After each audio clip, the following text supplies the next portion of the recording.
Iran के समंदर के किनारे से एक बहुत बड़ी खबर सामने आ रही है जिसने पाकिस्तान से लेकर चीन तक हड़कंप मचा दिया है। जब दुनिया को लग रहा था कि मिडिल ईस्ट की जंग भारत के चाबहार पोर्ट के सपने को डुबो देगी, तभी ईरान ने भारत को महावचन दे दिया है जिसका इंतजार बरसों से था। भारत में ईरानी राजदूत मोहम्मद फताली ने साफ कर दिया है कि जैसे ही जंग के बादल छटेंगे, मतलब अमेरिका और इजराइल के साथ युद्ध खत्म हो जाएगा, तो ईरान के चाबहार पोर्ट का काम सुपरफास्ट रफ्तार से आगे बढ़ेगा ताकि भारत ने जो बड़ा इन्वेस्टमेंट वहां किया है वो अपने काम में इस चाबहार पोर्ट को ले सके। यह सिर्फ एक बंदरगाह नहीं है, पाकिस्तान के ग्वादर और चीन के सीपीईसी सी पैक के ताबूत में आखिरी कील साबित होने वाला है। नमस्कार, बहुत बहुत स्वागत आप सभी का।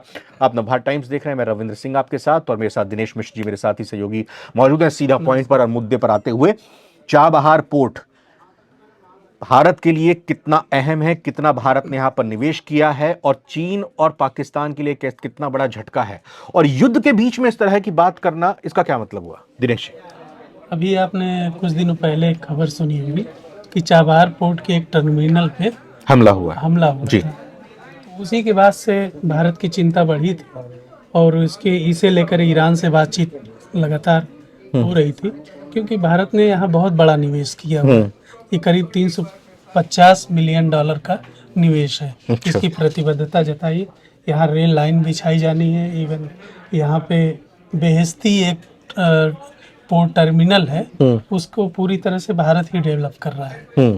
तो इस लिहाज से पर्पस क्या होगा, उससे भारत को क्या फायदा मिलेगा? स्ट्रेटेजिक पहलू ये है कि बिना पाकिस्तान से गुजरे, जैसे अभी तक क्या है कि जैसे अफगानिस्तान लैंड लॉक्ड कंट्री, हाँ, समुद्र नहीं है उसके, ठीक है। मध्य एशिया के जो रास्ते हैं वो भी तकरीबन लैंड लॉक्ड ही है।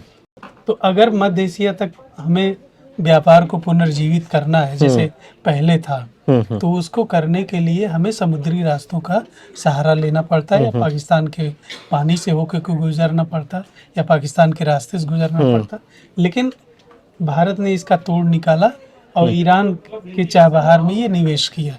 ईरान के चाबहार से अफगानिस्तान होते हुए बिना पाकिस्तान जाए, ये अपने आप एक मध्य एशिया तक का रास्ता है। यानी कि समुद्र के रास्ते से व्यापार करना सबसे सस्ता रहता है, सबसे टिकाऊ रहता है। और पाकिस्तान के पास दो पोर्ट हैं, कराची और ग्वादर। वो भारत को एक्सेस वहां पर करने नहीं देता है, तो इसलिए भारत ने उसका तोड़ निकाला कि सेंट्रल एशिया में, अफगानिस्तान में या ईरान में अगर अपना सामान भेजना है या वहां से सामान लेकर आना है, तो फिर भारत चाबहार पोर्ट का इस्तेमाल करे। और चाबहार पोर्ट को डेवलप करने के लिए ईरान को भारत पर भरोसा है।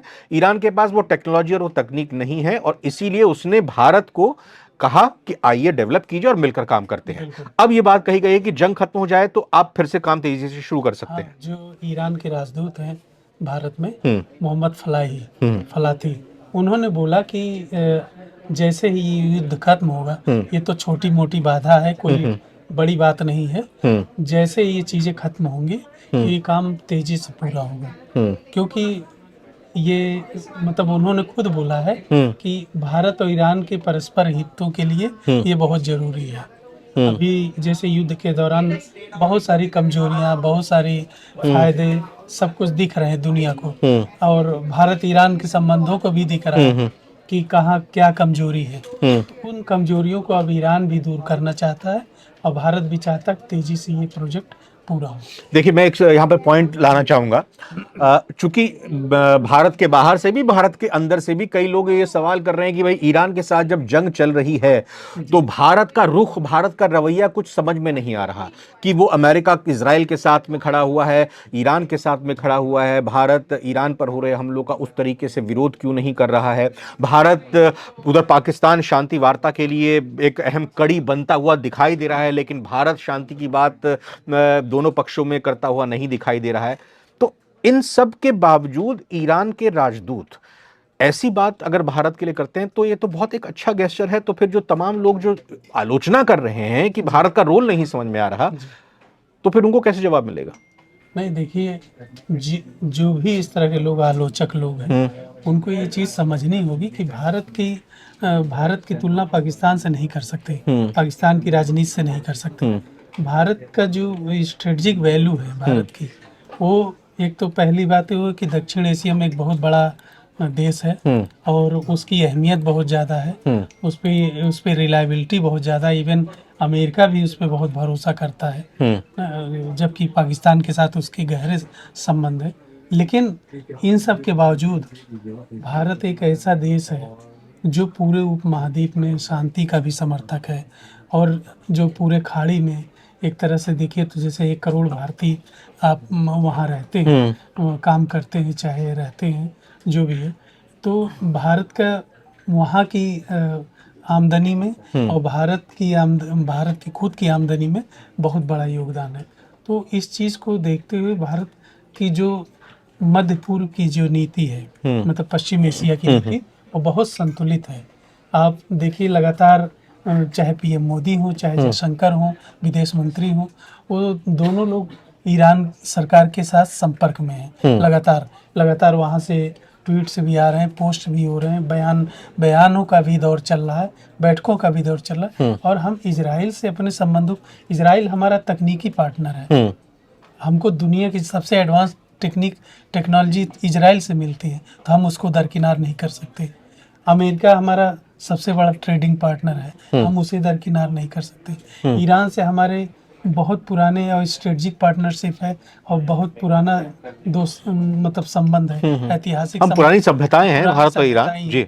तो हम ये ऐसा नहीं कर सकते कि आंख मूंद के किसी और बढ़ चलें। पाकिस्तान के साथ ऐसा कोई इतिहास नहीं है। लेकिन इसमें एक पॉजिटिव चीज ये भी दिखाई दे रही है कि जब युद्ध खत्म होगा तो फिर हम स्थिति को सामान्य कर लेंगे। एक बात यह कि भारत और ईरान दोनों आगे की तरफ सोच रहे हैं, और दूसरी तरफ कहीं ना कहीं इस बयान का ये भी मतलब निकाला जा सकता है कि ईरान मान रहा है कि शायद अब युद्ध ज्यादा ना चले। मतलब ये बहुत अच्छी बात है, जो ऐसा होना चाहिए, क्योंकि अभी अल्टीमेटम दिया गया है, सीज फायर की बात चल रही है, तो हाँ बार हाँ इसी ओर आ रहे हैं कि बातचीत चल रही, हम ये कर देंगे, अल्टीमेटम दे रहे हैं। तो कहीं ना कहीं अंदर खाने कुछ चल रहा है कि भाई हालात चूंकि अमेरिका में भी खराब हो रहे हैं, डॉलर की भी हालत बिगड़ रही है, सेहत खराब हो रही है, तो सब तरफ अच्छी चीजें नहीं है। और जो अमेरिका के जो सहयोगी देश हैं, खासकर से सऊदी अरब, कतर, बहरीन और आप यूएई, ये जो देश हैं, इनके एनर्जी इंफ्रास्ट्रक्चर बहुत तगड़े हैं। पूरी दुनिया में पेट्रो डॉलर जो सिस्टम है, इन्हीं की देन है, बनाया हुआ है। और अगर ये इस ढांचे पर, जैसा ईरान बार बार कह रहा और लगातार उसने करके दिखाया भी, एनर्जी इंफ्रास्ट्रक्चर पे हमले करके, तो जाहिर सी बात है पूरी दुनिया में तेल में आग लग जाएगी। आग लगेगी तो उसमें अमेरिका भी जलेगा, उसके सहयोगी देश भी जलेंगे। तो कोई ये नहीं चाहेगा कि ये चीजें ज्यादा फैले। दिनेश जी, लास्ट में मैं समझना चाहूंगा कि एक हमने पाकिस्तान से जब हमको एक्सेस नहीं मिली तो हमने एक नया रास्ता, एक परमानेंट रास्ता यहाँ पर चाबहार पोर्ट के जरिए देखा। लेकिन मैं एक बात कर रहा हूं कि एक्सेस की बात नहीं, कि पाकिस्तान अगर आज कह मतलब परमानेंट मैं कह रहा हूँ, मैं परमानेंट कह रहा हूँ कि रास्ता नहीं है, भरोसेमंद रास्ता नहीं है वो। बिल्कुल, अगर कह भी देता है पाकिस्तान या चीन, दो हमारे ऐसे पड़ोसी, वो कल को बंद कर दे फिर कहाँ जाएंगे? कल को बंद कर तो हम क्या करेंगे? मैं यही जानना चाह रहा हूँ कि जो सीपीईसी की हमने बात की या फिर ग्वादर पोर्ट की जो बात की, पाकिस्तान और चीन दोनों के लिए झटका कैसे है? देखिए, ग्वादर में चीन बेल्ट एंड रोड इनिशिएटिव के तहत बहुत बड़ा निवेश कर रहा है। ग्वादर को उस रूप में उभार रहा है कि पूरे अरब और फारस की खाड़ी में तो काम रुक गया है ना वहाँ पे सीपीईसी का ना, मतलब उसने सोचा था ऐसा करेगा, चल रहा, लेकिन उनका ये मकसद था कि हम इस पूरे मध्य एशिया के कारोबार पे हम कब्जा करें। किसका? चाइना की मंशा थी, और पाकिस्तान के कंधों पे रखे वो बंदूक चलाना चाह रहे थे। लेकिन इंडिया ने क्या किया कि वहाँ पे ईरान का साथ लिया, ईरान का चाबहार पोर्ट, और ईरान ज्यादा भरोसेमंद है बजाय पाकिस्तान या किसी और। तो मतलब एक तरफ अगर चीन अपना कंपटीशन या कहीं कि इस होड़ में आगे बढ़ता हुआ दिखाई दे रहा था पाकिस्तान के ग्वादर पोर्ट का इस्तेमाल करके, तो भारत की तरफ से भी ये कोशिश की गई कि चाबहार पोर्ट के जरिए वो भी अपनी महत्ता को बरकरार रखे, न सिर्फ अफगानिस्तान, ईरान और सेंट्रल एशिया में, बल्कि यूरोप वाला जो रास्ता है, जो आपने बीआरओबी का जो जिक्र किया, उसके जरिए, बीआरआई का जो जिक्र किया, उसके जरिए भारत चीन की काट कर सके। तो दुनिया वैसे भी भरोसा भारत पर ही ज्यादा करती हाँ, है बिल्कुल। चीन के बनिस्बत। चीन ने किस तरह से अमेरिका ने किस तरह से चीन को पीछे नकार दिया है वो भी देखा हमने, और अमेरिका ने भारत के ऊपर भरोसा जताया ये भी देखा कि मैन्युफैक्चरिंग हब के तौर पर भारत को के लिए काफ़ी काम आ रहा है। तो इसको यही देखकर हम कह सकते हैं कि युद्ध जल्दी अगर खत्म हो तो चाबहार पोर्ट एक मास्टर स्ट्रोक हो सकता है। मास्टर स्ट्रोक होगा और जल्दी खत्म होगा। ये चीज़ें जल्दी हम्म। बन के तैयार होंगी और जो पाकिस्तान और चीन के लिए एक करारा जवाब भी होगा। दिनेश जी, मैं बहुत बहुत शुक्रिया करना चाहूँगा। सबसे बड़ी बात तो यही है कि भाई ये युद्ध खत्म हो, अब सीज फायर हो, परमानेंट इस युद्ध की समाप्ति हो, खात्मा हो और शांति पूरे इलाके में बनी रहे। जितनी आग लगनी थी वो लग चुकी है और इससे उबरने में ही अभी बहुत वक्त लगेगा।